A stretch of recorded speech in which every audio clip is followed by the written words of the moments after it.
Welcome to the project demonstration of solar wireless electrical vehicle charging station.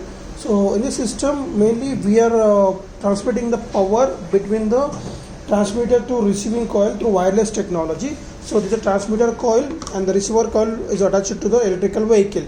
So whenever the electrical vehicle moves on this transmitter coil, then due to the induced EMF, the system will get the voltage, that to AC signal, that will be converted to DC, and that is the input signal to the LED indication. In real time we are going to provide this voltage to the battery for charging purpose. Based on the vehicle power ratings, we can design this transmitter coil. So now we are demonstration purpose, we kept it for 5 volts, and that too is a solar powered. So means the transmitter section consists of a battery pack, so which is rechargeable through this solar panel as well as to the grid. Whenever the sunlight is not available, we can charge this battery pack with help of this grid power supply.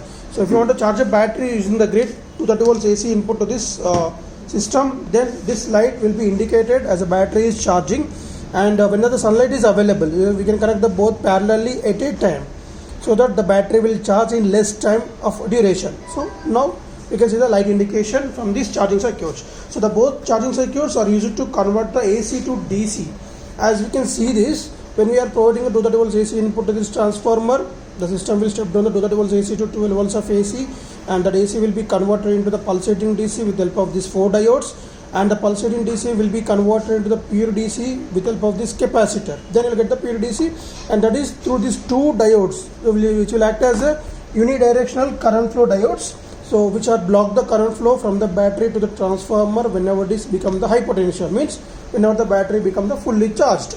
And coming to these charging circuits, though it has the same 4 diodes, though we are putting DC inputs, then in these circuits these 4 diodes will act as a polarity corrector. So means if we connect this solar panel connection reverse polarity base, reverse bias, then these 4 diodes will rectify that input reverse polarity to the correct polarity, as the battery is the unipolarity based one. This plus to plus, minus to minus, we should give that. Same remaining is a capacitor, just in order to provide the ripple filtration purpose, and these 2 diodes same for unidirectional current flow, and the LED indication will show the status of charging power availability from the sources.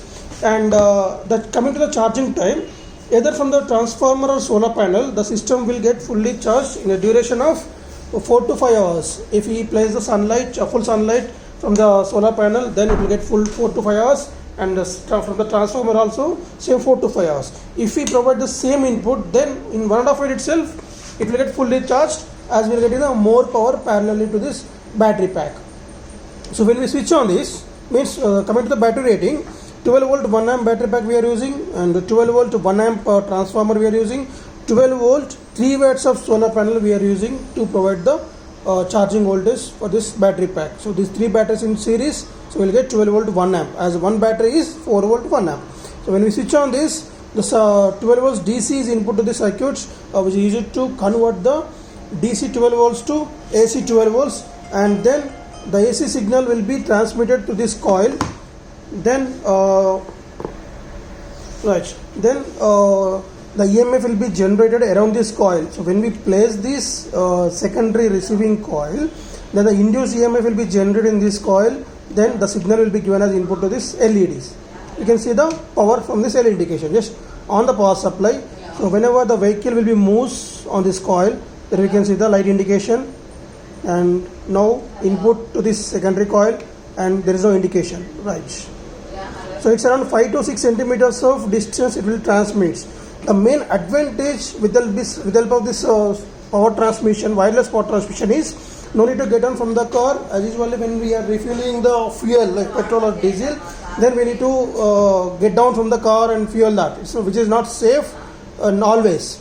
So that's why wireless power transmission is safe and secure also. There is no contact, and there is no sparks will be done, and no need of any precautions to be taken. Right. Thank you.